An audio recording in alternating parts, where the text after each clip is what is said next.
নমস্কার বন্ধুরা, জয়শ্রী কিচেনে সবাইকে স্বাগত জানিয়ে আজ শুরু করছি একটা নতুন রেসিপি। আজ আমি বানাবো পুরীর জগন্নাথ দেবের খাজা। এই খাজাটা সত্যি খেতে খুব সুন্দর লাগে, দেখুন, এবং পুরোপুরি ভাঁজগুলো বোঝা যাচ্ছে। আর সত্যি খাজাটা খুব খুব মুচমুচে হয়েছে, দেখুন, পুরো রসে ভরা। এরকমভাবে বাড়িতে খাজা বানিয়ে খাবেন, আর দোকান থেকে খাজা কিনে খেতে হবে না। খাজা বানানোর জন্য আমি নিয়ে নিয়েছি এই কাপের 2 কাপ ময়দা। ময়দাটাকে একটু ফাঁকা করে নিয়ে এর মধ্যে আমি দিয়ে দেব অল্প একটু লবণ, আর দিয়ে দেব 1 চামচ ঘি।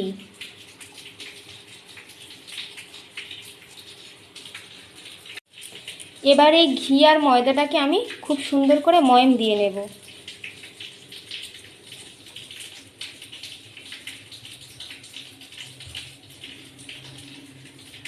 দেখুন, আমার খুব সুন্দর করে ময়ম দেওয়া হয়ে গিয়েছে। দেখুন, পুরো শুকনো উপকরণটা পুরো হাতের মুঠোর মধ্যে চলে আসছে। আমি এখানে এবার অল্প অল্প করে জল অ্যাড করব। আমি 1 কাপ জল নিয়েছি, এটা কোনো গরম জল নয়, এটা রুম টেম্পারেচারে রাখা জল। অল্প অল্প করে জল দিয়ে ডোটা বানিয়ে নেব।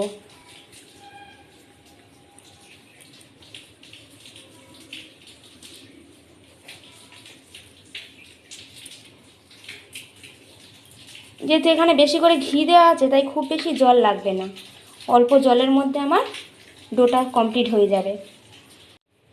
দেখুন, ডোটা আমার পুরোপুরি কমপ্লিট হয়ে গিয়েছে, আর আমার 1 কাপ জল কিন্তু পুরোপুরি লাগেনি। এবার ডোটাকে আমি কিছুক্ষণ ঢাকনা বন্ধ করে রেস্টে রেখে দেব সেট হওয়ার জন্য। দেখুন, 10 মিনিট পর আবার আমি চলে এসেছি। এবার ঢাকনাটা খুলে দেখব। দেখুন, ডোটা কত সুন্দর সেট হয়ে গিয়েছে।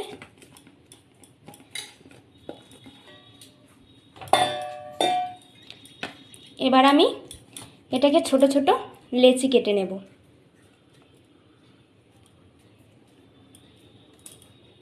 ঠিক এইরকম ছোট ছোট লেচি কেটে নেব।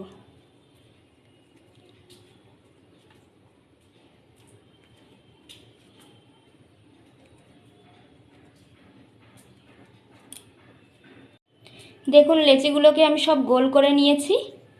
এবার এগুলোকে আমি বেলে নেব একটা একটা করে। এই একটা করে লেচি নিয়ে নিয়েছি, আর লেচিগুলোর ওপরে এইভাবে আমি কর্নফ্লাওয়ার ছড়িয়ে বেলে নেব। কোনো ময়দা বা আটা ব্যবহার করব না, আমি এরকম কর্নফ্লাওয়ার দিয়ে বেলে নেব।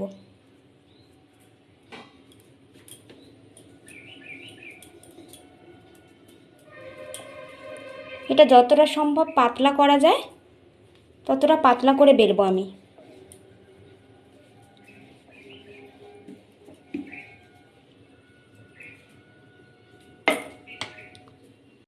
দেখুন, আমি এতটাই পাতলা করেছি যে আমার হাতটাকে পুরো দেখা যাচ্ছে। এইভাবে আমি একটা একটা করে সমস্ত লেচিগুলোকে বেলে নেব আমি। আবার আরেকটা নিয়ে তার মধ্যে কিছুটা কর্নফ্লাওয়ার দিয়ে মাখিয়ে আবার এটাকে ওরকম পাতলা করে বেলে নেব। আর একটাকেও আমি এরকম সেমভাবে পাতলা করে নিয়েছি। এরকমভাবে আমি সবগুলো বেলে নেব। দেখুন, এখানে আমি সমস্ত রুটিগুলোকে একে একে বেলে রেখেছি। এইবার এখানে আমি একটা করে রুটি নেব, নিয়ে এর মধ্যে কিছুটা ঘি দিয়ে দেব। ঘি দিয়ে অয়েল ব্রাশ নিয়ে এটাকে খুব সুন্দর করে এর গায়ে মাখিয়ে দেব। আর এর উপরে অল্প করে কর্নফ্লাওয়ার ছড়িয়ে দেব। কর্নফ্লাওয়ার ছড়িয়ে দিয়ে এটাকে এরকম সুন্দরভাবে মাখিয়ে দেব। এরকম প্রত্যেকটা রুটির মধ্যে ঘি আর কর্নফ্লাওয়ার মাখিয়ে দিলে কি হয়, প্রত্যেকটা পার্ট ছেড়ে ছেড়ে যায়। এর উপরে আরেকটা রুটি আমি দিয়ে দেব।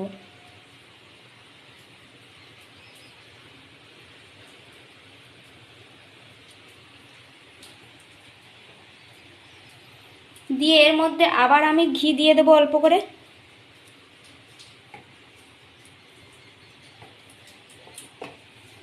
তারপরে একটু কর্নফ্লাওয়ার দিয়ে এটাকে আবার এরকমভাবে মিক্সড করে নেব।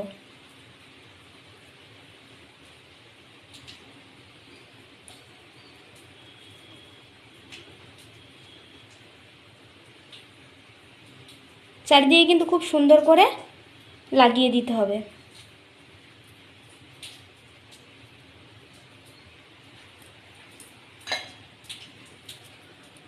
এরকমভাবে আমি 4টে রুটি গায়ে ঘি লাগিয়ে দেব।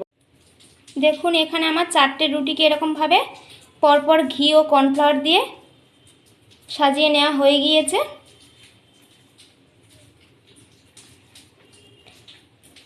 এইবার আমি এটাকে একটা রোল করে নেব। এরকমভাবে রোল বানিয়ে নেব।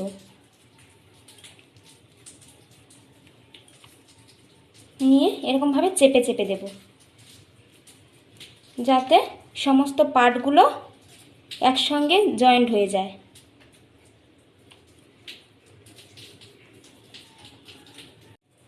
এইবার আমি এই সাইডটা কেটে বাদ দিয়ে পরপর এরকম শেপে কেটে নেব।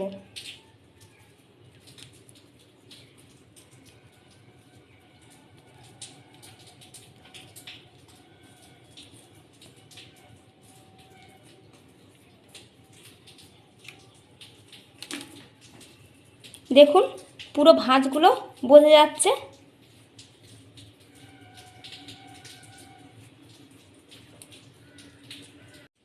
এবার আমি এগুলো একটা একটা করে তুলে নেব।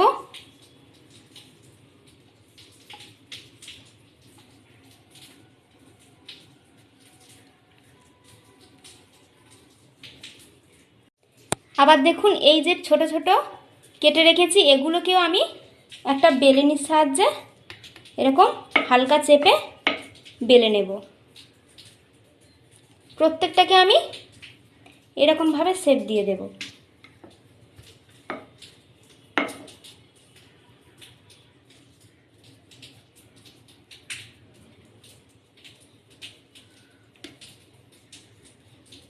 এরকমভাবে আমি সবগুলো সুন্দর করে বেলে নেব। দেখুন আমি সবগুলোকে এইভাবে বেলে নিয়েছি। এবার এগুলোকে আমি ভেজে নেব।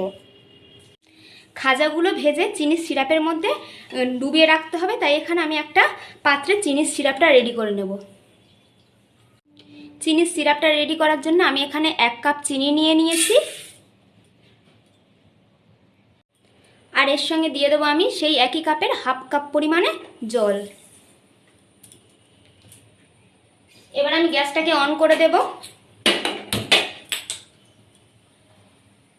আর এই জলের মধ্যে দিয়ে দেবো 2টো ফাটিয়ে নেওয়া এলাচ। দিয়ে এটাকে এবার আমি নাড়তে থাকবো যতক্ষণ না পর্যন্ত চিনিটা গলে যায়। দেখুন বন্ধুরা চিনিটা আমার গলে গিয়েছে। আর এইটা ঠিক এই রকম একটু হালকা চটচটে ভাব হবে, হালকা একটা সুতোর মতো হচ্ছে। এই পজিশনে আমি নামিয়ে নেব। এবার আমি গ্যাসের মধ্যে একটা কড়া বসিয়ে দিয়েছি। কড়াটা আমার গরম হয়ে গিয়েছে। এখানে আমি কিছুটা পরিমাণে তেল ঢেলে দেব খাজাগুলো ভেজে নেওয়ার জন্য। প্রথমে আমি তেলটা একেবারে খুব গরম করে নেব। দেখুন তেলটা আমার খুব ভালোভাবে গরম হয়ে গিয়েছে।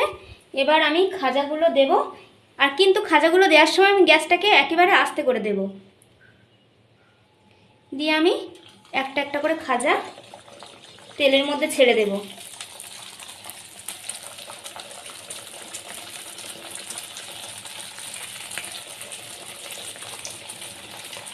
একেবারে বেশি দেওয়ার দরকার নেই,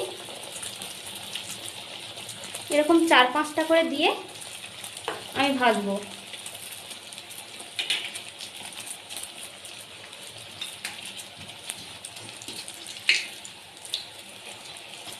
দেখুন কেমন ফুলে যাচ্ছে, তেলের মধ্যে ভেসে যাচ্ছে।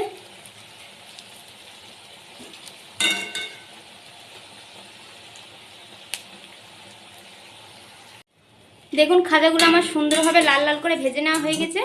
এবার আমি তুলে নেব খাজাগুলোকে।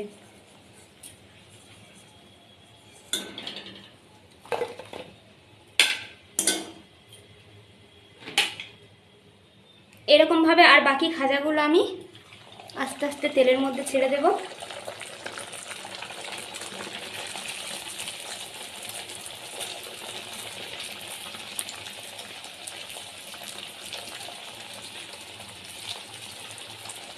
বেশি দিলে কি হয়, গায়ে গায়ে লেগে যাবে। দেখুন ধীরে ধীরে কত সুন্দর ফুলে যাচ্ছে।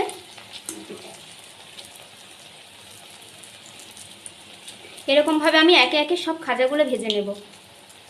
দেখুন আগের যে খাজাগুলো আমার ভাজা হয়ে গিয়েছে সেগুলো আমি একটা একটা করে চিনির শিরার মধ্যে দিয়ে দেব।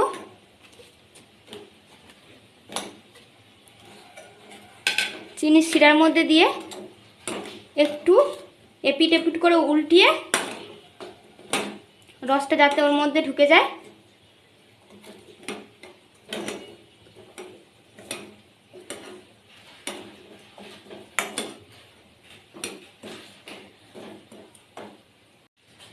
এবার আমি খাজাগুলোকে একটা পাত্রের মধ্যে তুলে নেব।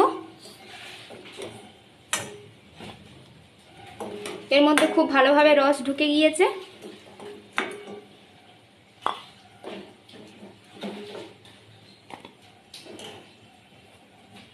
আর যে বাকি খাজাগুলো ভেজেছি সেগুলোও এই চিনির রসের মধ্যে দিয়ে দেব।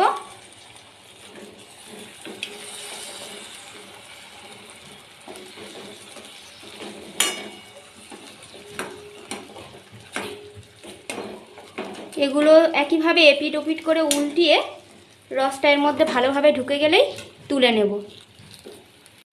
দেখুন এইবার আমি এই খাজাগুলোকেও এরকমভাবে তুলে নেব। আমি